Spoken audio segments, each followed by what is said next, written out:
As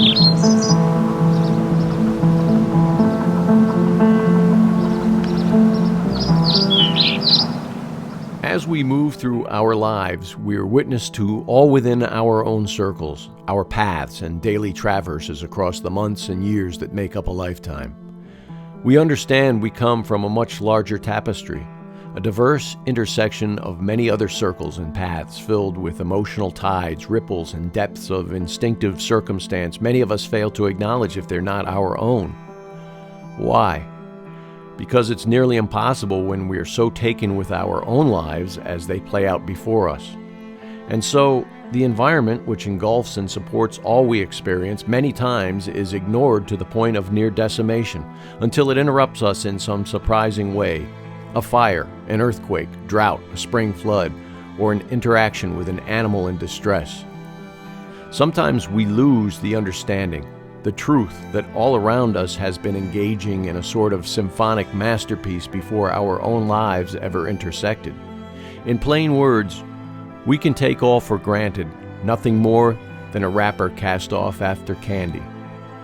We've collectively heard all about the environment. It's changing and morphing into something dangerous because it's been ignored for so many generations. Has it? Or has it simply been abused by those claiming to have been its custodian for all these years? Because when has there not been an opportunity to take up the mantle of real conservation and stop the pollution of our world? The chance to uphold and preserve this jewel we were all born to has always been available to us. It's just that we decided against it. We acknowledged it, we elected politicians and corporations to facilitate its repair, but we let it go. We in fact destroyed it, together.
There are few remaining evidences of the original topography throughout the world.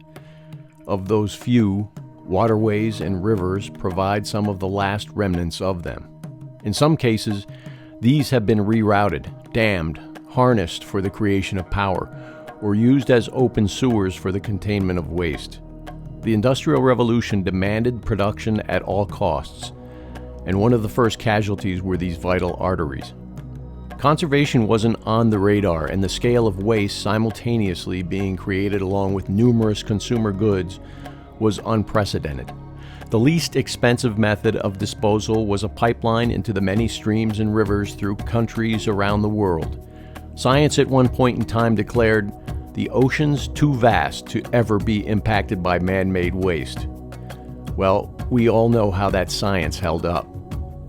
And so, at some point, environmental preservation became an extremely popular platform from which politicians could bark about the demise of our collective surroundings. Public awareness became abundant through the creation of Keep America Beautiful ad campaigns, wildly popular with TV addicts, but empty of any kind of efficacy as far as the pollution was concerned. Therein lies the problem, us. Nothing will ever change unless we take an active hand in changing it.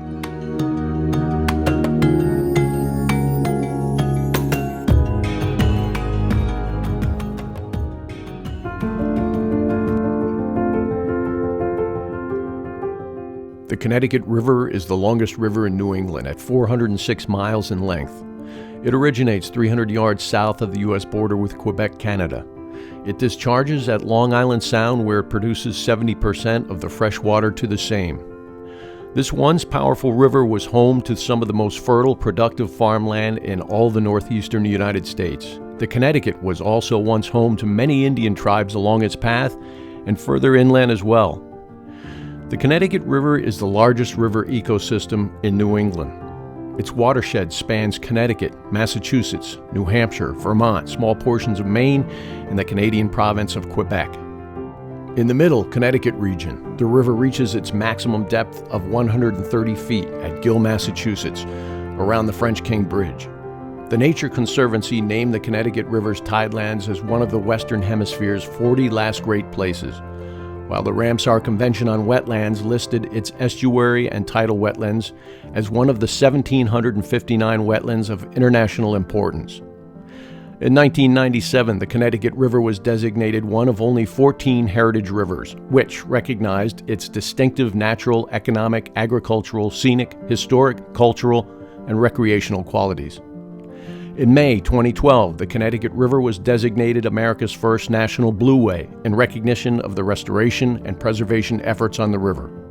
Though, as usual, this declaration was running cover for the empty rhetoric.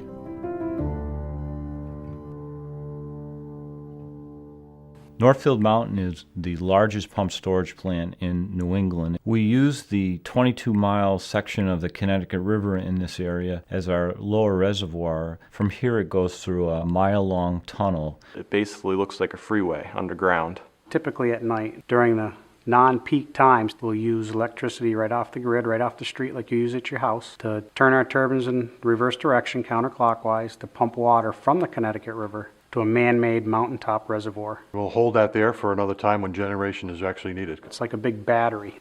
Typically during the day when you and I wake up in the morning, demand goes up for electricity, so we then run the water the other way. It falls through our pump turbines, spins our generators. Back down through the same units that we pumped with. They now run clockwise. That potential energy that was stored in the reservoir goes turning the turbine to generate electricity, which then goes out to the grid to fast response stations, so we can come quick in the event of the loss of a large generating unit in New England. This plant can recover that loss in a very short period of time. In 90 seconds, you can have over 200 megawatts on the system, energy on demand. And one of the most interesting, fascinating things for me is the design of this plant.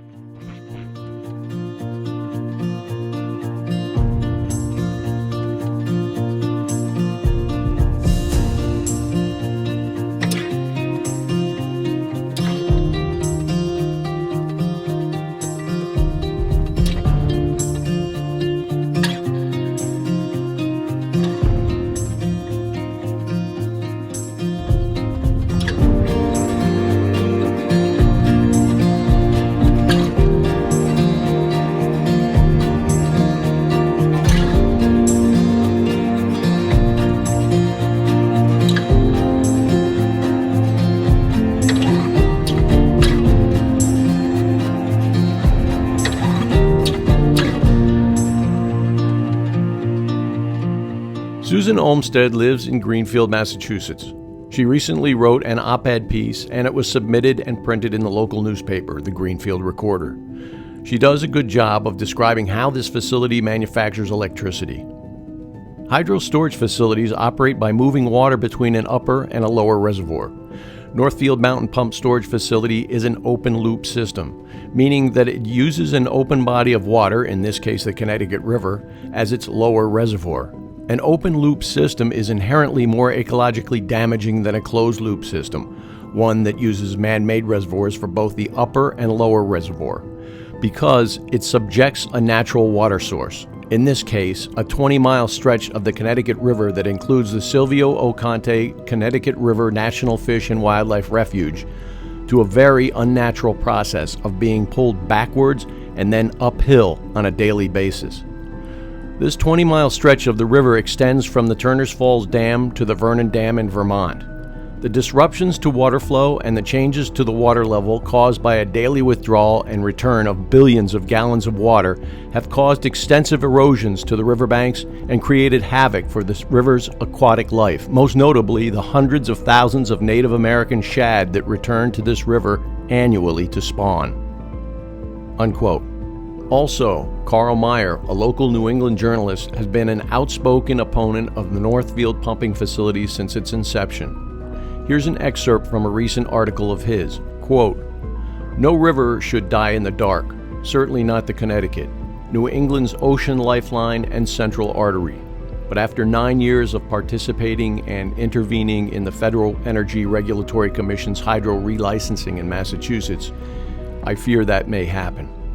In August, the Massachusetts Division of Fish and Wildlife plus the Department of Environmental Protection informed the Federal Energy Regulatory Commission of their desire to return to closed-door negotiations with First Light Power on a massive impacts of their Northfield Mountain Pump Storage Station and Turner's Falls hydro projects.